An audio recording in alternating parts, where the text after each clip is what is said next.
He was a big, bony man. Iron muscles shaped his jacket sleeves and quickly worn through new trousers. He had a way of imposing himself just by standing there. I am not describing anyone I have met. This is a description of a character from a cozy mystery, Peter the Latvian, by Georges Simenon. Most of the novel is dedicated to the dogged and exhausting search for most wanted criminal Peter and his associates. This is one of the descriptions of Peter. He is an international fraudster and leader of the notorious Baltic gang. He is traveling to Paris. The police are furnished only with his description in order to intercept him at the Gare du Nord. So who is Peter? A vagrant, a seaman, a businessman, a corpse? Is he Russian, Norwegian, American, or Latvian? The cozy from Simenon tells us all. In the last episode, I talked a little about cozies, and in this episode, we'll add some more. The rest, you will have fun exploring. There is a strong connection between murderers and their victims. This connection is not that of the crime, but something deep, something primal, like when you are walking in a mall in the crowd and suddenly turn around only to find another crowd of people. When you are quietly sipping tea in a restaurant and that person on another table just appears off. What is it? There will be a few times in your life when something inside you will tell you to take an action. Something that defies logic, upsets your plans, and may seem crazy to others. When that happens, you do it. It ignores logic, ignores the odds, ignores the complication, and just goes for it. It is instinct. Instinct is the difference between the wish to kill and the will to kill. Many of us have this feeling but ignore because it is unscientific. Agatha Christie said, "Many homicidal maniacs are quiet and unassuming people, delightful people." Crime does not make a cozy mystery a page-turner. It is the thing that the crime reveals does. When the little hair at the back of your neck rises, you feel something is not right. Criminals and victims bring out this instinct in the reader reading a cozy. The how of the cozy mystery does not make a cozy mystery cozy. It is the why of the murder that does it. Have you ever asked the question, why go creative in committing a murder in a novel? How does it matter if it is poison, neat stabbing, single gunshot, or nearly bloodless death? The primal act of murder demands perfection from the criminal. Is there a thing as perfect murder? In real life, the answer is probably yes, though how would we know about it? Perfection demands that the murder be unsolvable, maybe even unrecorded. A victim disappearing off the face of the earth, a body never found, a killer never caught. It reveals the will to act on instinct. Each instinct is different and each murder thus becomes different.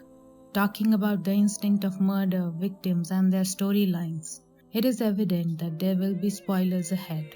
You have been warned. Let us look at Green for Danger by Christiana Brand. The victim is a patient on an operating table. This patient never recovers. Hiding a murder in a place where death is common is a fascinating subject. Supposing it was suicide, he said. My dear, suicides don't dress themselves up in theatre gear and lay themselves out on the table. If you love cozies and choose to read this one, you are in for a blitz treat. An interesting victim is also found in She Who Was No More by Buliu Narsiji. At first it looks like a simple romance, but it is romance that brings out that murderous instinct in the open. Ferdinand, a salesman, comes to his wife Muriel every day. She waits for him patiently each evening. In a complex turn of events, Muriel's body is discovered in a bathtub.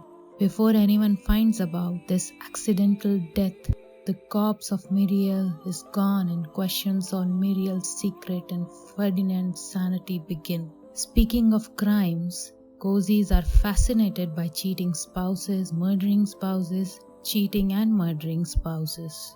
Relationships are not quite what they seem. Spouses are both the cozy mystery writer's favorite victim and murderer. Here I suggest Double Indemnity by James M. Cain and Dial M for Murder by Frederick Knott.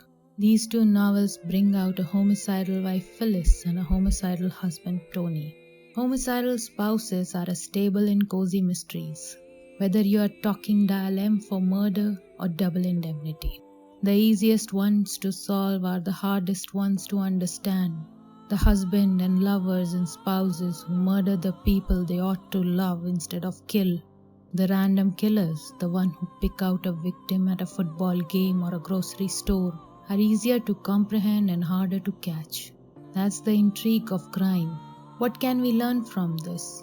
Is that murders, at least the artful kind that we find in these books, are all about concealment and misdirection. They have a lot in common with well-executed magic. It is all about fooling the readers, making us look away from where the crime is happening. Cozies take us to the impenetrable forest that is the human nature. 20th century philosopher Ludwig Wittgenstein said, "More wisdom is contained in the best crime fiction than in entire philosophy." Is cozy all about character and justice? Characters, crime, and closure are not everything in a cozy. Something more than the crime and familiarity makes us care. There are hidden storylines. They reveal our psychological selves. Be careful of the spoilers ahead. Let's talk about Murder in Stained Glass by Margaret Armstrong. Miss Turnbull investigates the murder. Bones are found in a kiln burned so hot that the bones were almost dust and very fragile. So the clue that told them whose body it was is a little far-fetched. As we read the novel, we also find out the story of Charlotte and Harriet. Harriet is interested in investigating Officer Mr. Skinner. This leaves the investigation of Miss Turnbull unattended. This is a perfect little cozy to keep you captivated and ridden, to keep you guessing. It's a classic and cozy whodunit.